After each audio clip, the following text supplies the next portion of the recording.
you know, maybe a painful, sad, tragic, horrible story, um, if you think that um,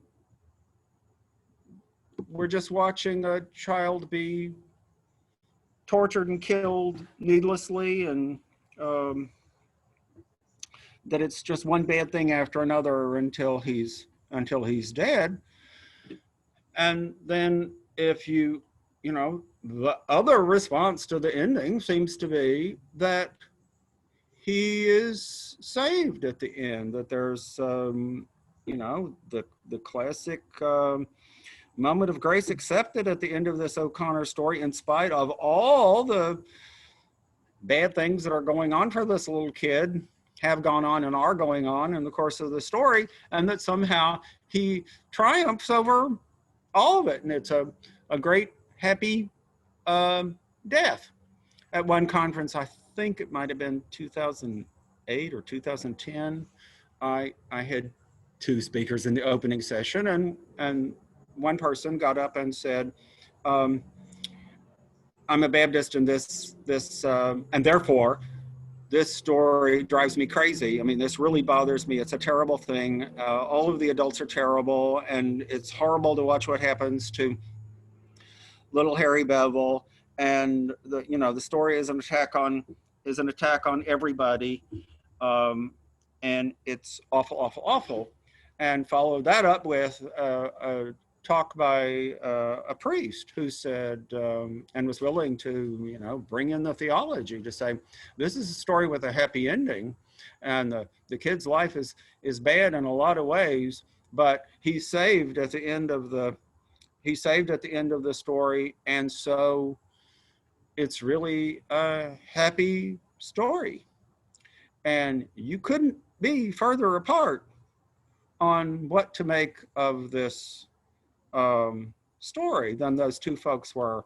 And, you know, as a person who's scheduling sessions, I was just, you know, applauding myself and saying, oh, isn't that clever that we have such a difference of opinion about a story to get things started. We're not all going to agree with each other all the time. And I think The River is a story that causes really strong reactions that some people are confused by, but most people read it and they're pretty sure that they know what's going on here and they have strong feelings about it. And then they're really surprised when they find somebody else had equally strong opinions that are very different. One of the reactions that is most memorable to me comes from the 2007 NEH Institute. Jackie, you may remember this experience, that Barbara Bogue, who was part of that institute, when we were showing the film version of the River. It's a half-hour film, low budget, but you know, worth seeing. We showed the film version of it one night in the Arts and Sciences Auditorium. I happened to be sitting on the same row that Barbara was sitting on, and she had such a reaction, such a negative reaction to what was in the film, that she jumped up and was going to exit the hall, and I was too slow to get out of her way when she started bolting for the door, and she kind of tripped over me on her way out. I think that the experience of reading the story and then seeing the film really haunted her. I do think she made it to the ending. I think one of the things that she objected to, and you can think about whether you think this is an appropriate thing for a filmmaker to do, at the end of the film version of The River, as the little boy is drowning, you hear him laughing, like as if he's having a great time, that he's getting something he really wanted, you know, like he's got what he hoped for from this experience. Well, I don't think Barbara went for that part. She ended up writing a long essay, which I eventually published, uh, in which, I mean, the short version is she said, this is all very close to home. My mother was an alcoholic, and I went through a lot of things like what Harry Bevel went through with his mother. And it was all bad. I mean, there was a lot of pain involved.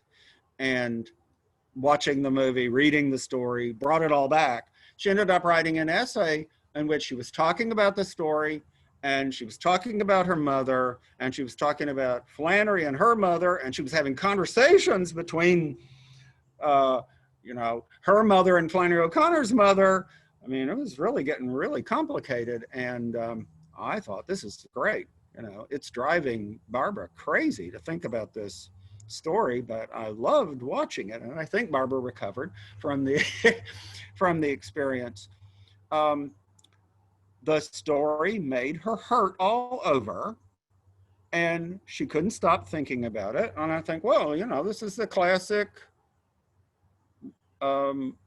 response to reading a Flannery O'Connor story. This is what it's going to do to you sometimes. And fine. I mean, I don't know that I said that at the time. I think I said, I'm so sorry this troubles you so, Barbara, but there you are. Another example of a strong response to this story is Truman Capote's. If you've ever seen the movie Capote about the writing of In Cold Blood, you get to the end of the movie and there are those lines on the screen that tell you what happened to all of the characters later. I mean, and it says he never wrote another book, that writing In Cold Blood and compromising himself morally by writing In Cold Blood, just kind of killed his career, and he never wrote anything else, which isn't true. He did write more stuff. Wasn't as good as In Cold Blood, but then, you can say that about everybody, that after they wrote their best book, they wrote things that weren't as good. He wrote a novella and put it into a later book called Music for Chameleons. I can't say I recommend this this book particularly. I don't think it's great fiction, but it is fascinating for somebody with an interest in O'Connor, because he puts a character who's kind of obviously Flannery O'Connor into this novella. It's called Hand-Carved Coffins, and it is a kind of over-the-top murder mystery. And Truman Capote makes himself into a character who is kind of a detective type, trying to figure out who's doing these bizarre murders. And at a certain point in this little novella, he remembers his baptism and how a minister baptized him in a river and nearly drowned him, intentionally or not. And I thought, well, there aren't a whole lot of details here that say he's using the river, but once he puts Flannery O'Connor into his novella as a story, I think he's reacting to the river. Now, did that push a button? Did he go through something in his childhood that Flannery's story brought back, and made him relive painfully? Well, maybe. And well, that's the power of this story. It may be painful, but it always gets a reaction. Sometimes positively, sometimes negatively. I think probably some people stop reading O'Connor once they read The River and say, this is more than I want to have to take.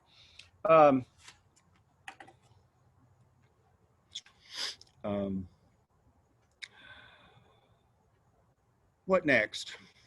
I guess that's the end of that thought, that you could have a very positive notion about the ending. You can have a very negative notion about the ending. Well, and it may be that the issue is, you know, can you feel good about what happens to the end? Because do you think that a religious breakthrough is happening for this little kid at the end of the story? And for some people, the crucial piece of information is how old he is. And for some people, the crucial information is, has he reached the age of reason as the church defines it? Is he older than his age as reported in the story? So is he somehow an adult in, you know, in the form of a child? Why does Flannery O'Connor have her narrator say that he was 4 or 5? Seems like if you're writing the story, you should know. That's a little oddity that I imagine some people have strong opinions about. You can read this as a story that is painful, sad, because Harry misunderstands one thing and then another thing and then another thing and then another thing until he gets himself killed or commits suicide. Or, well, you know, and part of that negative reading is that you might be watching a series of adults not do all that they should do for him. So you're watching him be neglected by a whole cast of adult characters, and that might make the story really painful. Or if you want to put a happier spin on it, you can go through the entire story and say, Harry is creating his own 4-year-old mythology in the course of the story, and he gets what he wants, gets what he needs out of it, and it may be based on the life of Jesus Christ for readers under 12, and he could have Flannery rooting for him and saying, good for you, kid. He is quite independent in his way. You know, at the end of the story, he gets up and he says he's leaving home and there's nothing he wants to take with him. He passes by Mrs. Connon's house and doesn't check to see whether anybody happens to be home that day. He even says he doesn't need the preacher anymore. You know, he's going to take total charge and baptize himself. I believe he actually uses those words. Do you believe that's possible? You know, it's a strain to make that orthodox. I mean, it's a strain to make that follow the rules of a church. But there are plenty of people who have written about this story and seen Harry as getting Flannery's approval as a kid who figures out the world in the course of this story for himself and becomes really independent and in a good way. And there again, you know, this can be really irritating or attractive about the story. I see some comments passing by. I'm not reading all the chat comments, but I will say, yes, it's kind of like what you might make of The Lame Shall Enter First, a kind of comparable story from quite a few years later in O'Connor's career, in which a little boy decides that if he hangs himself, he will be with his mama and maybe in heaven. And that is a really painful story if you think that little kid has been misled by all the other manipulative older folks in the story. And it's a little easier to take if you think that at least the little boy gets what he wants at the end of the story. Now, I'll admit that I'm working on an essay about, in which the river figures. Uh-oh, says everybody.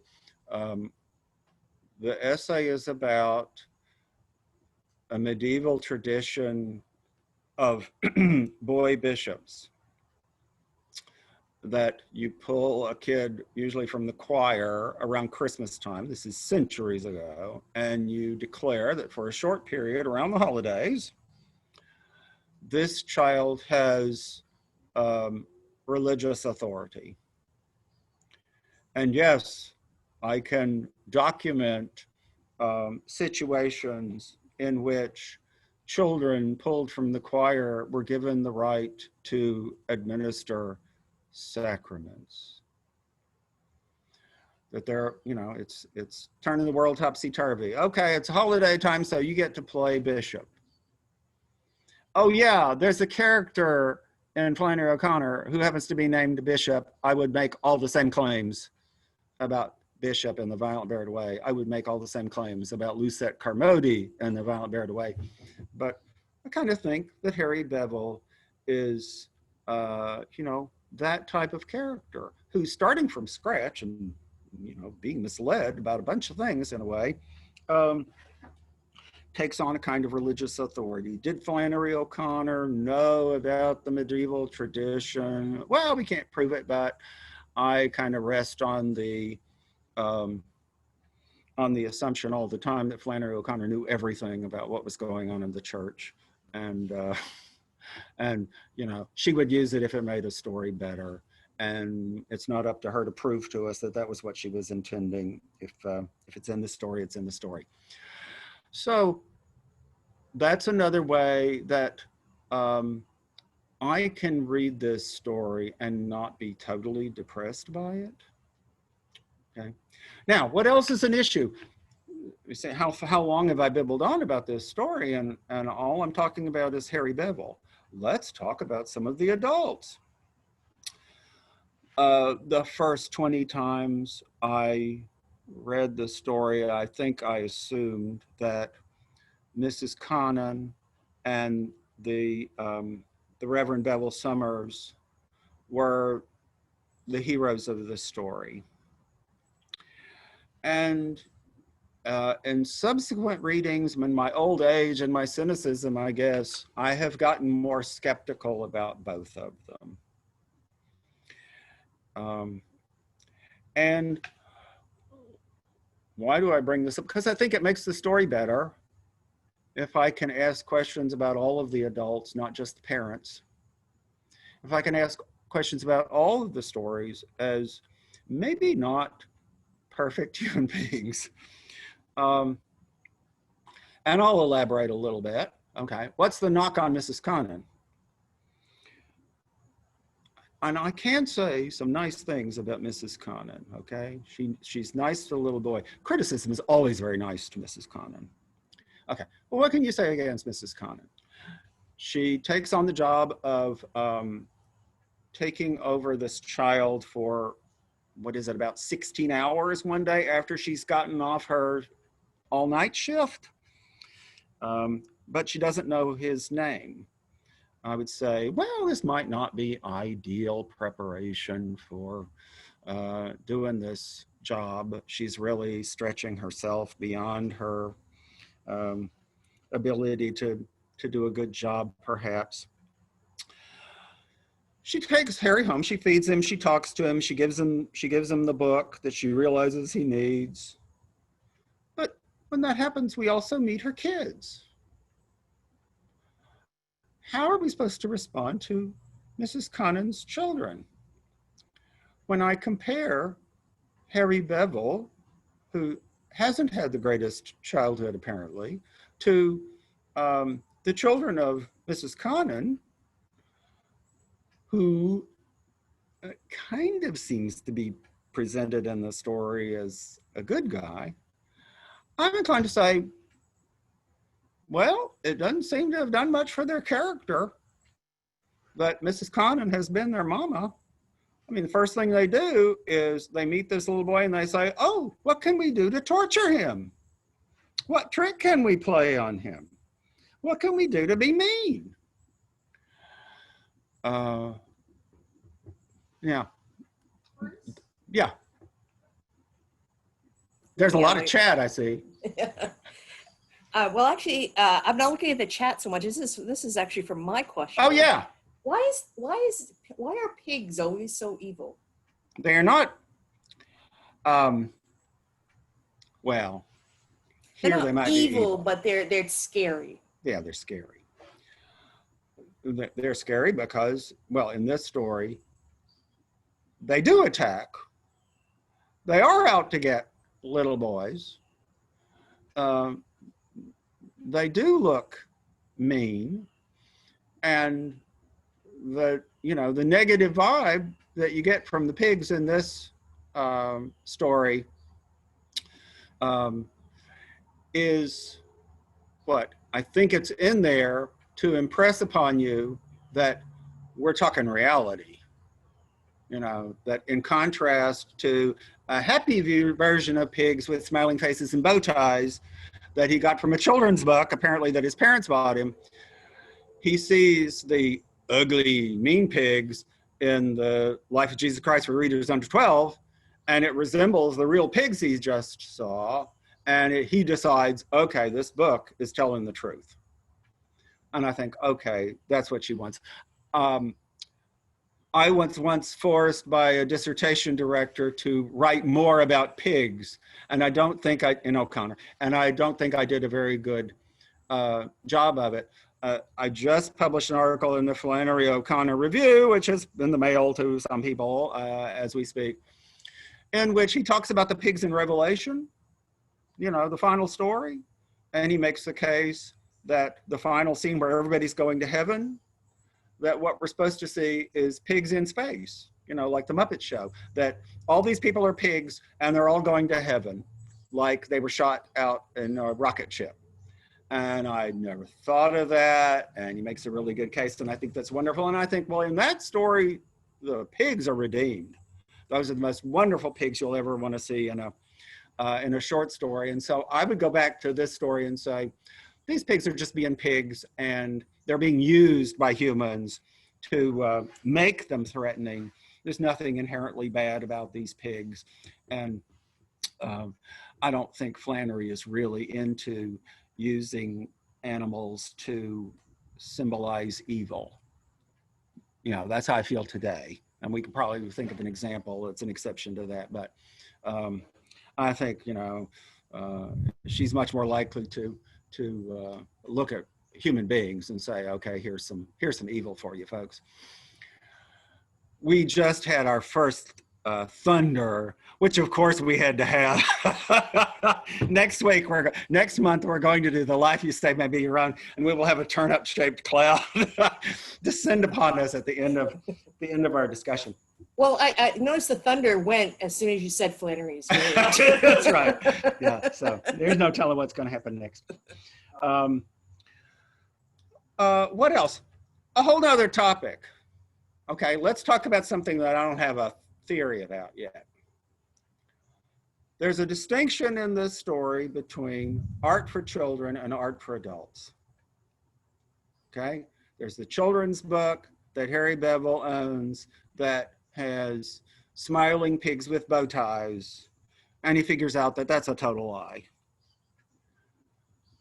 And it's a lie because it was prepared for children. This is what we ought to feed the children, this kind of lie. Is that fair? And then we've got what's, I think, labeled as clearly adult art that no child would have any appreciation for. The primary examples being the jazz music that the Ashfield parents listen to and the modern art that is on their wall. And Mrs. Connon makes her snide remarks about I wouldn't have that around me. Classic anti-modern art comments. Actually, I have a few Yeah, more you have questions. Yeah. One is about Mrs. Conant and the others are about pigs. Okay. Shoot. Yeah, dissertation director must have seen your future. Is it possible to think Mrs. Conant in regard to Harry Bevel as a first draft of Old Mason in regard to Francis? Oh, yes. The connections between this story and the Violet Bear It Away and the Lame Shall Enter First, they're there in the manuscript record. Flannery was always writing everything all the time, and everything fed into everything else that she was gonna produce. And so they come out of the same blender. What she was working on with this story, she rethought for those other works. But if you think there's a connection, sure, it's complicated, but it's there. Yeah.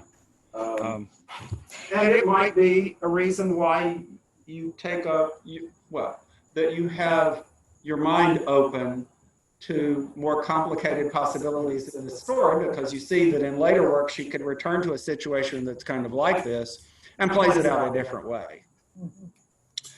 I would say this story is sweetness and light compared to the way I feel at the end of The Lame Shall Enter First. That story just seems like an exercise in torturing the reader. And it's great torture, but I find it very difficult to feel good at the end of that one. And of course, this inspires my students to write long papers, which they prove me wrong. Gosh, that's happened so many times over the years when I express my opinions about how I feel about that story. Well, Jackie also said that pigs represent, there's much talk about pigs. So pigs also represents the Gadarens who cause madness in the man. He is released and they go over the cliff. The Gadarens reject Christianity and the pigs represent that. Maybe like the guests at the party who only see the book as something financially valuable. Mm-hmm. And then another pig question is from Cheryl. What can you conclude about Bevel thinking Mr. Paradise looked like a giant pig bounding after him when he dived in the water? Well, right. At the end of the story, I think Harry is assuming that pigs are bad. He's being chased by a pig again. And, Mrs. Conant said, Mr. Paradise looks like a pig. I mean, it's said kind of bluntly early on in the story. So at the end of the story, Harry is being chased by a pig. And so he's not just moving towards the good thing he thinks is waiting for him under the river. He's also running away from a pig. I mean, I don't know that Harry is thinking, here comes a pedophile with his candy and he's going to molest me, which is a possibility, but I don't know that I think the kid could be aware of that. I think that stuff about pedophilia is just for the enjoyment of the reader. And so, but he's got reason that we can believe in to run away from Mr. Paradise as he's running toward something else at the end of the story. So, Flannery is saying, how am I going to make it believable that the kid does what he does? How do I make it believable that the kid would actually drown himself at the end? And, she piles on several possible explanations for what could be happening here. And I do run into people who read this story and say, he's committing suicide because his life is so terrible, terrible, terrible. And he really just wants it to be over. And I've never read it that way, but, I've seen, more than one person who came up with that response that's going on here. And well, there are lots of explanations. And the pig symbolism might have something to do with it. Let's see now. Well, we're talking about Mr. Paradise. As the decades go by, and I keep reviewing the story over and over and over and over, I wonder whether we're supposed to think that something changes at the end of the story for Mr. Paradise. when he goes chasing after Harry at the end of the story, is he chasing after the kid because he's saying, oh, now's my chance, I will go grab this kid and I won't even have to seduce him with the candy stick, I will just molest him? Or is he snapping out of it and saying, this isn't my prey, this kid's about to drown himself, I've got to save him? Maybe he is going through more of a change in the course of the story for the good than any of the other adults. Now, I can't claim that Flannery spells this out, that she fleshes that out. That last paragraph doesn't exactly say that, he's having a redemptive moment at the end of the story. But I have an easier time, personally, imagining something good happening to Mr. Paradise than to the other characters, the other adults. I'm staying muted, but how does that fit into what Jackie Zubek says in that last comment? Okay, what was the last comment, Jackie? Mr. Paradise, when we opened her up? Yeah. Okay. Say it again, Jackie. Just a minute, Jackie. Wait, she's not unmuted yet. Yeah. Can we? Yeah, Jackie. Oh, now she's muted again. You okay? Ready? There you are. Hello. He shows up at these meetings to say, "Look, I'm not healed," and it's his ear, so he's not hearing it. And I like this idea, though, that he suddenly, and this obscene candy stick, it's pretty obvious, but maybe he does have that change of heart. His name is Paradise, so I don't know. Maybe there's something there. Okay, and so. When I go through the story and I say, am I crazy in imagining something good for Mr. Paradise? I may be crazy, but if you really have no interest in religion, do you really go to the river for faith healing to heckle the preacher? Do you go to the river and put an unbaited hook in the river if you're not trying to fish for something? I mean, it seems to me you could say he's one of those junior high kids who expresses his fondness, his desire by being mean. Like somebody who likes somebody and so goes and hits her on the shoulder. That it seems to me he's a seeker all the way through the story. If you really don't care about religion, you can find something better to do with your time than go and heckle the Reverend Bevel Summers. And so I think, okay, he just wishes something would happen to him. And it's weird. I don't look at Mr. Paradise and think of him as a model for much of anything, but O'Connor seems to me always to be teaching me to try to be more open-minded, that I don't understand everything about what might be going on in somebody who looks pretty bad. Maybe there's more to the story than I see at first or than I appreciate. And I tend to put Mr. Paradise in that category. Now. We just had a comment that Yeah. Margaret wants to say something. Sure. Hey, Margaret. We unmute her. We're unmuting you. Or unmuting or whatever. Well, we're taking turns muting and unmuting.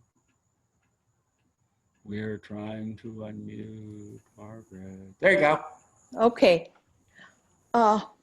I have a question about what is your theory as to why Harry took the name of the preacher?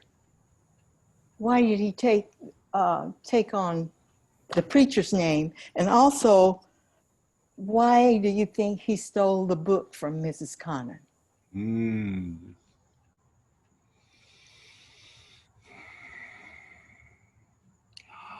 My answers are simple. I imagine somebody can come up with a really complicated answer to these.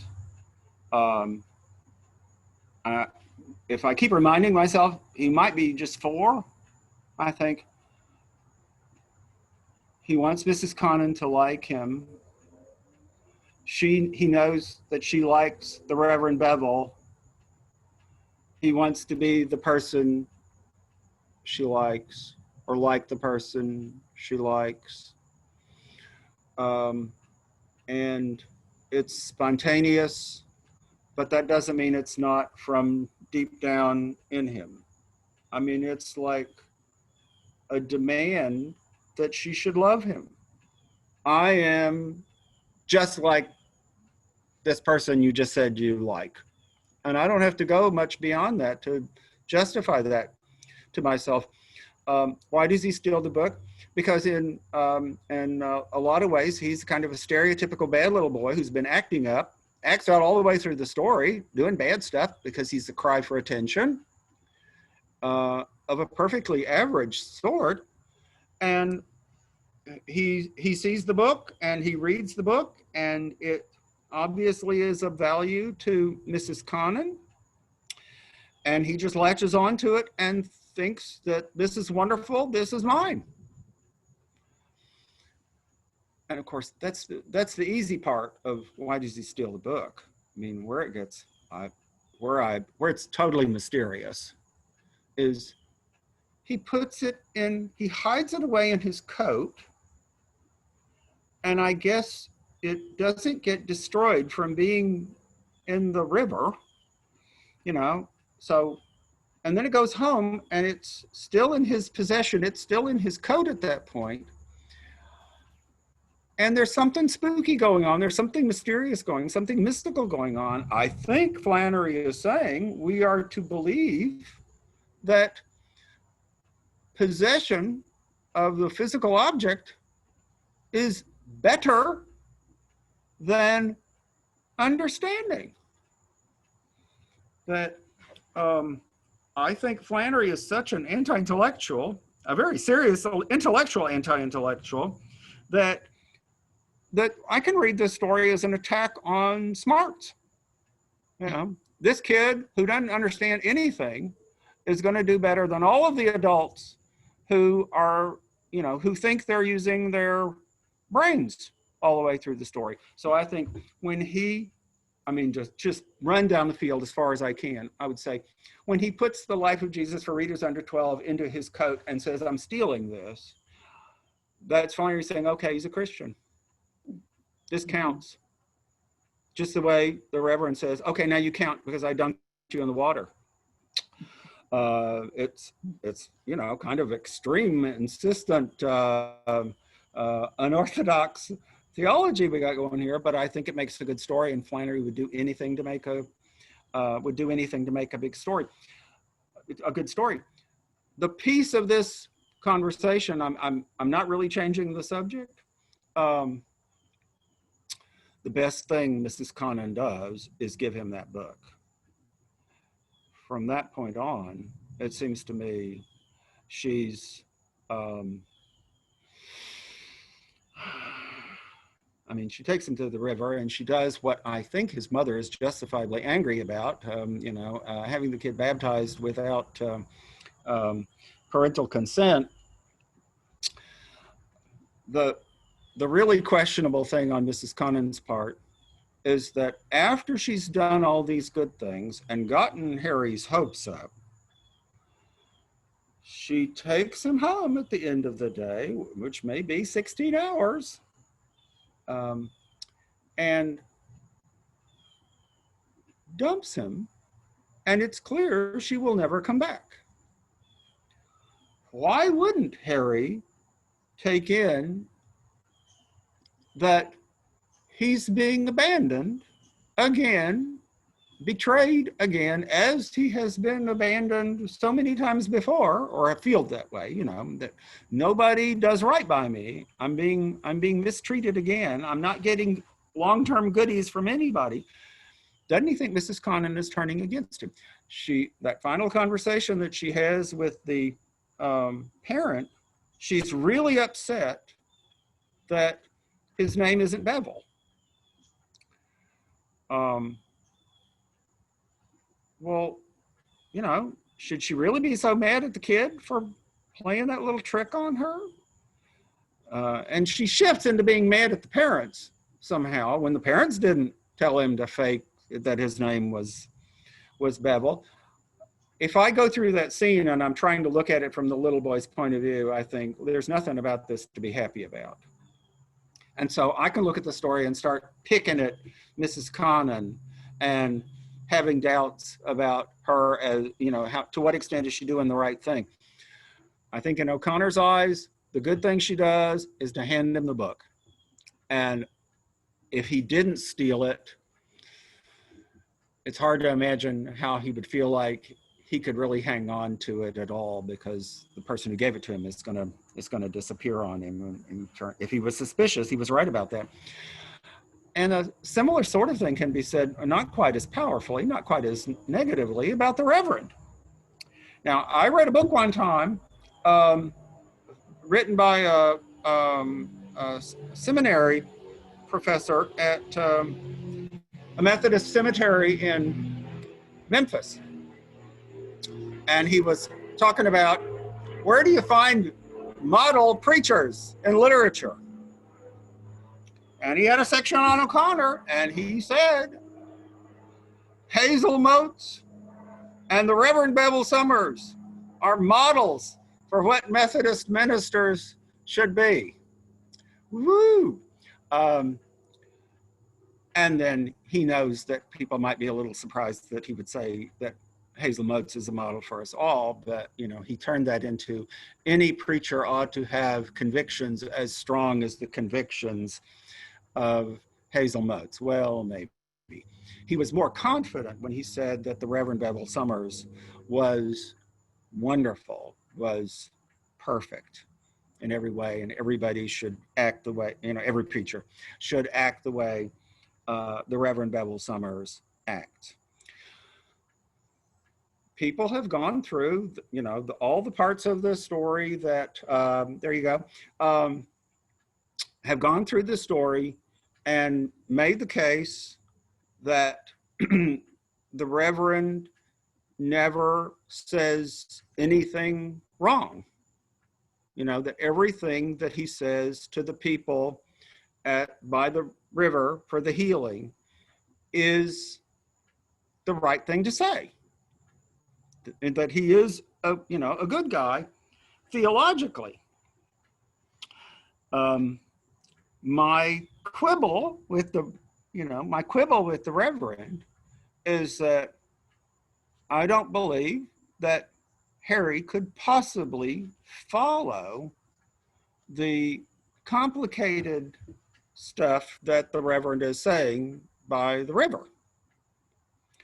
I mean, I've heard this from a bunch of different situations, that if you put the word not in a sentence, about 75% of the people who hear you say that sentence are going to hear everything except the word not.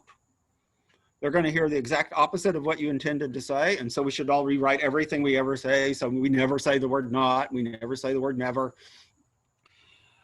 So when the Reverend says, you can't go into this river and find God, well, that just goes across to a child, especially, as you can go in this river and you'll find God.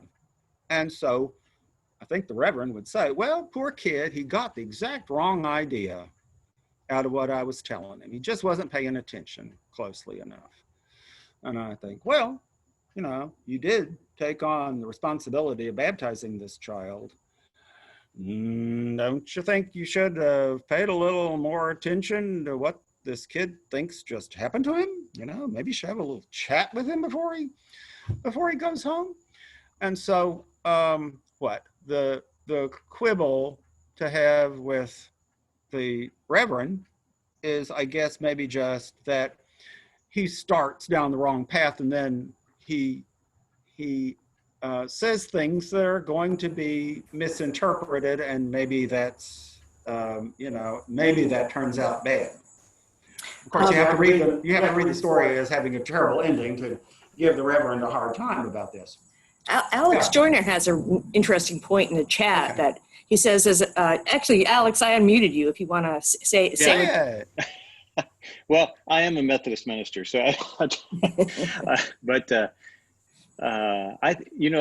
when you say that, I think the thing I appreciate about those two ministers is the fact that they are not seeking to make it easy for the people. I mean, they emphasize how difficult it is. You're not going into this river to get rid of your pain. This is, so it's, I appreciate the kind of truth that they're shining a light on. And there's something to me in the current of the river, because there's a lot of emphasis on up and down.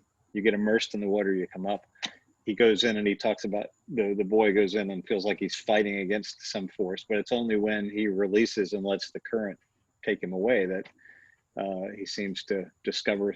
To me, it's an ambiguous ending, but to me, it's not a tragic ending. It's a release into whatever the stream is.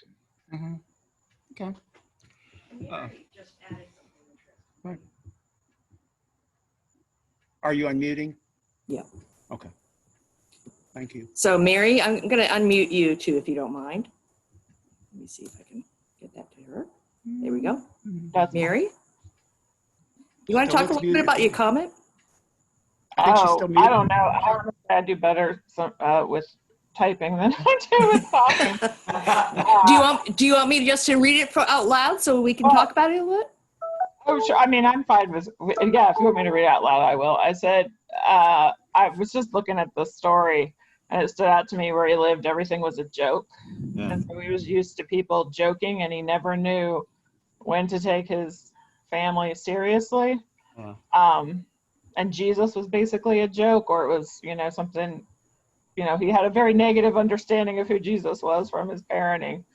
And then, just so you know, I'm Catholic, so it also, I thought about the significance that a Catholic, especially with confirmation, but baptism too, you take the name of a saint at baptism. So whether he knew that or not, the symbolism of that, taking a different name, and I was really fascinated what you said about the medieval bishop, the child bishop. Boy bishops. Mm-hmm.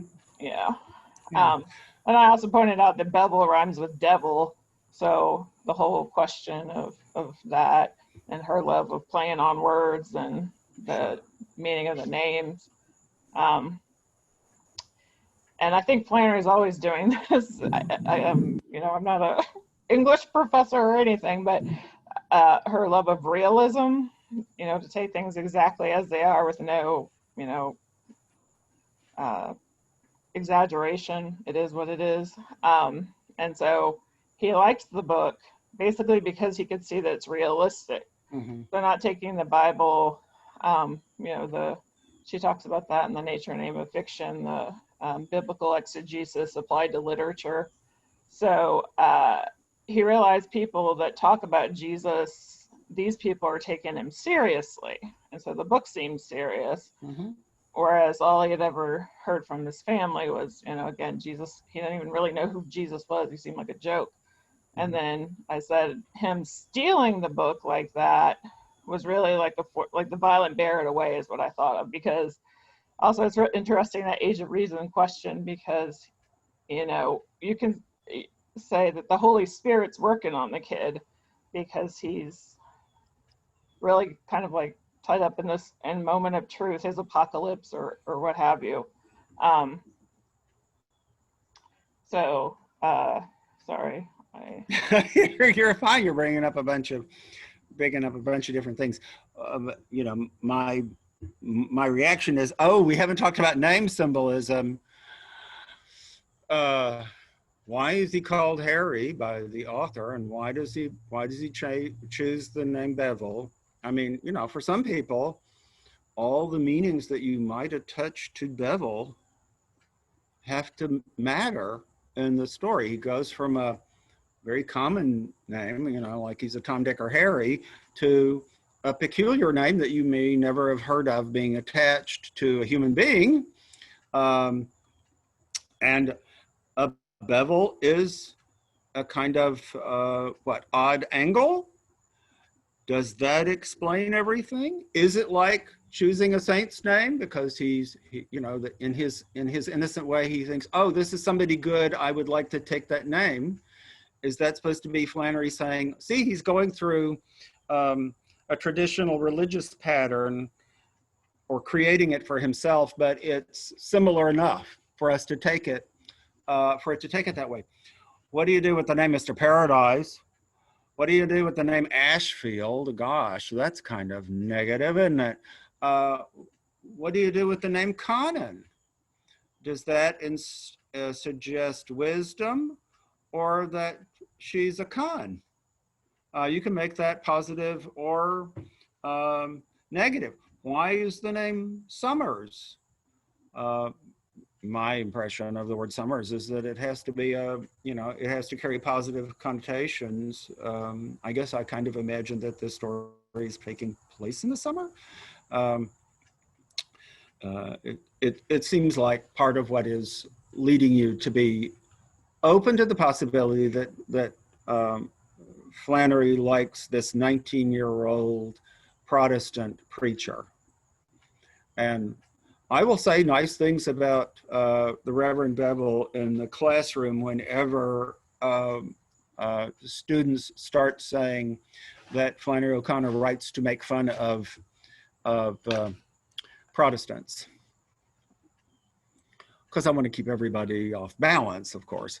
You know, whenever she names a character John Wesley, there's probably a little dig in there someplace. And but I've never taken those little anti-Methodist comments as terribly seriously. I think she's pretty ecumenical. You know, I mean, look at what she says about old Tarwater and the Violet Buried Away. He's as independently Protestant as you can be, and then she praises him by saying he's discovering all of the truths of Catholicism in his bizarro way, and she's behind him 100% or something like that. I don't think she's terribly devoted to proving through her fiction that Catholicism is infinitely superior to other religious outlooks. That truth was so obvious to her that she didn't have to spend her time on it in what she wrote. She could be generous towards other outlooks, I think, in her fiction, and be okay with that. Oh goodness, we are just about out of time. What else did we not get to? Oh, you know, to me, the key line of the whole story, I forgot to mention this lately, the key line of the whole story is the moment when Harry comes back at the end of his day and his mama asks him, what happened to you today? And he says, I don't know, like any kid who doesn't want to talk about it would say.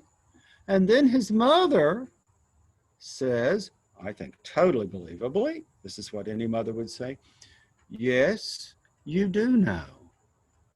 You do understand what happened to you today.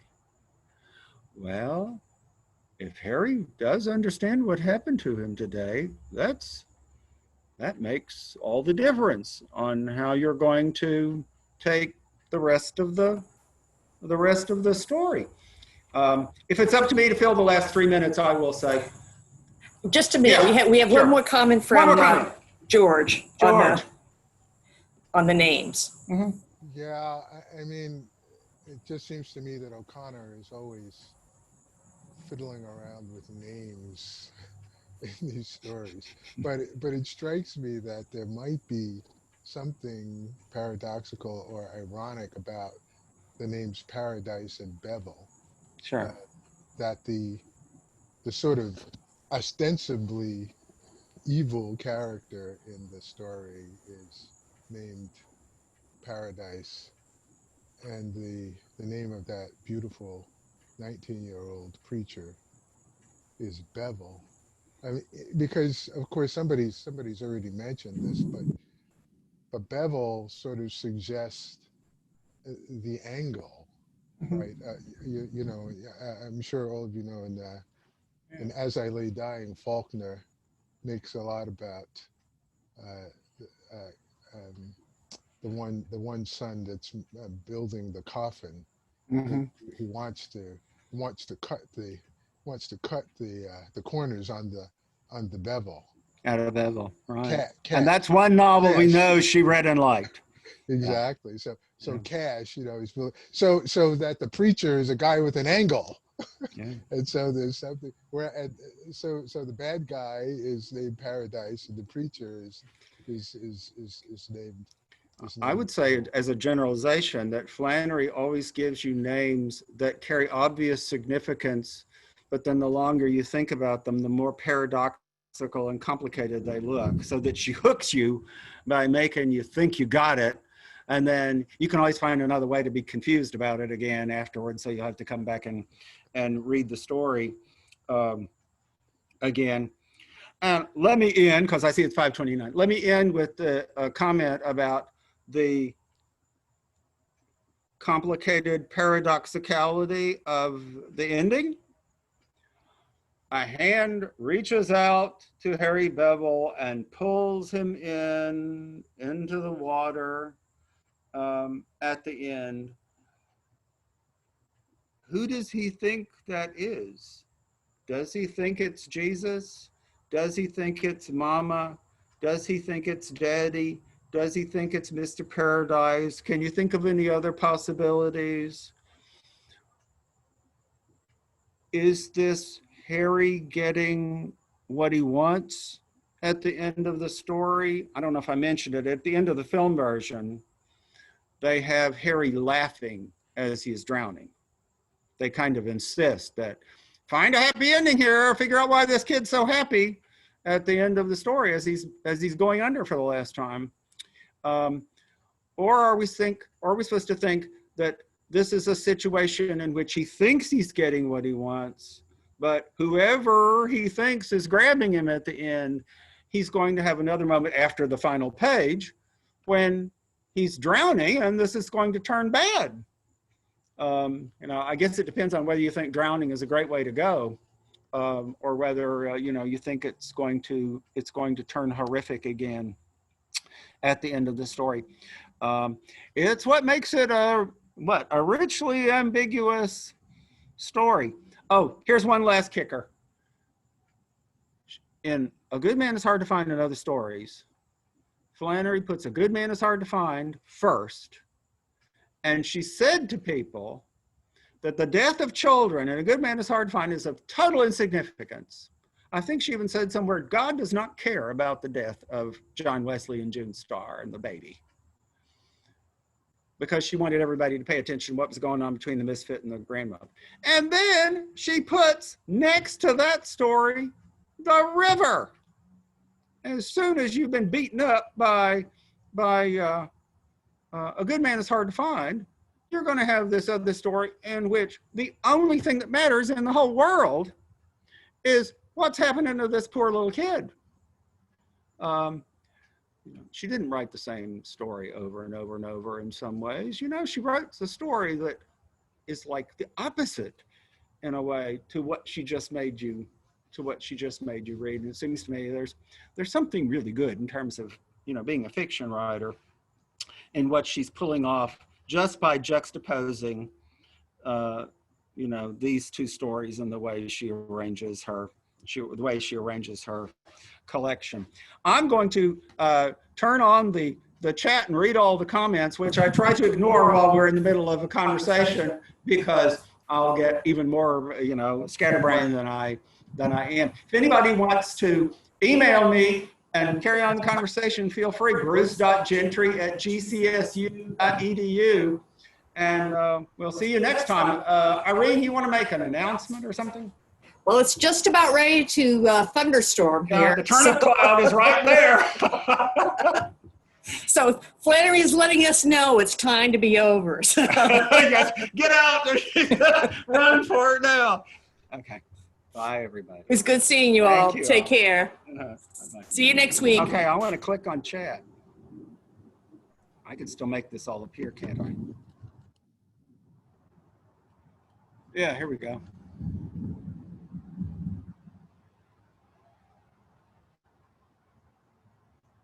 Ooh, Ixodrill.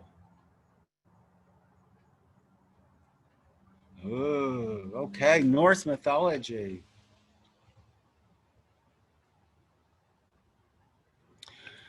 Yeah, okay.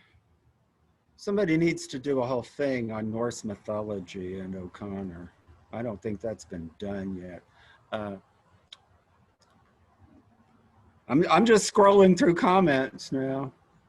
Do you know what our books, are there any Norse mythology? I don't recall. I just think she did review books that were about other theologies. And so I wouldn't be surprised if she knew enough. Right. The whole thing between the grandmother and the misfit as a bird and a snake, that confrontation and the way it's described at the end of the story, I've always suspected that if I did a lot of reading about Norse mythology, I'd find out that that's where it comes from and that it has something to do with Ixodrill, or however you say that, the sacred tree. But I'm not the one to do that that research. Somebody else can do that one, boy, that's for sure. Okay, I'm having a hard time moving up. Here we go. Yeah. Uh-huh. Yeah. It's getting cool. I know. It's finally good. We should be horrified. Okay. Sure.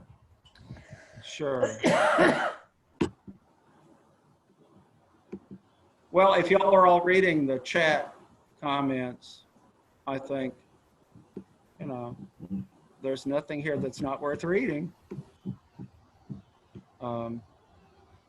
All reasonable things to say about this story, which is more complicated than it looks. Let's say that. You know, that this is a story that people at first read and they say, oh, that was simple. That's not as complicated as this story, this story, this story.